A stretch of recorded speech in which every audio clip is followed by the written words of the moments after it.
Bana, bingwa wa muungano kwa mwaka 2026 ni Simba Sport Club. Bana, Simba Sport Club wamefanikiwa kuwa mabingwa wa michuano hii ya muungano kwa mwaka 2026. Sasa unaona hicho kitendo ambacho nakifanya Simba hapo, mara yao ya mwisho kukifanya ilikuwa ni mwaka 2023 pale Tanga wakichukua ngao ya jamii. Ndio ilikuwa mara yao ya mwisho Simba kuchukua kombe kupeleka kabatini kwao. Kwa hiyo walikuwa na uchu sana wa kupata ubingwa, na wanasimba wana furaha mbili kwa siku ya leo.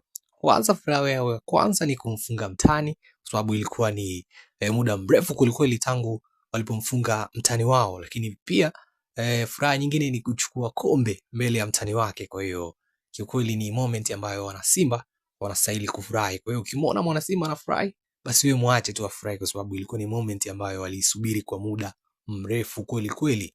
Na kiukweli tumeshuhudia dakika 90 ambazo zilikuwa ni nzuri, hata dakika 30 ambazo ziliongezwa nazo zilikuwa ni nzuri kweli kweli. Timu zote mbili zilikuwa zinajituma. Tuliona sometimes walikuwa wanashambulia, kulikuwa kuna pressure kweli kweli, lakini mchezo ulikuwa mzuri kweli kweli. Na mbali na kuchukua kombe hili la muungano bana, Simba wamekomba kila kitu, kwa sababu ukianzia na tuzo ya top scorer ya Selemani Mwalimu amechukua baada ya kufunga bao na kufikisha bao matatu.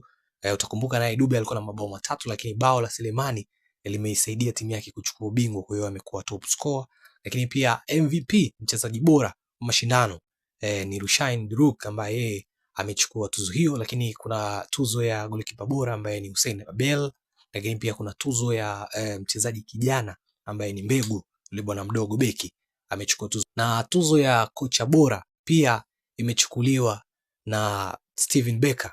Kwa hiyo mambo yamekaa hivyo. Kwa hiyo Simba wamekomba kila kitu, kuanzia kombe na tuzo zote ambazo zimefuatia. Kwa hiyo hatimaye Simba amerejesha furaha ambayo aliipoteza kwa muda mrefu, na kituo kinachofuata ni tarehe 3 pale katika uwanja wa Meja Jenerali Samuyo, ambapo watakwenda kumenyana tena Simba pamoja na Yanga, na round hii Simba atakuwa mwenyeji akimwalika Yanga pale. Wana siku takriban 3 tu za kwenda kujiandaa.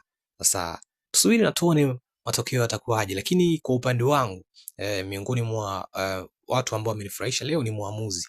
Alichezesha mpira tu vizuri, na kadi moja tu ya njano ambayo alipewa Prince Dube, tena ni mara baada ya kumlalamikia muamuzi, lakini alikuwa matukio mengi ambayo kama angekuwa na pressure angetoa kadi nyingi sana, lakini amechezesha mchezo vizuri kwa upande wangu mimi.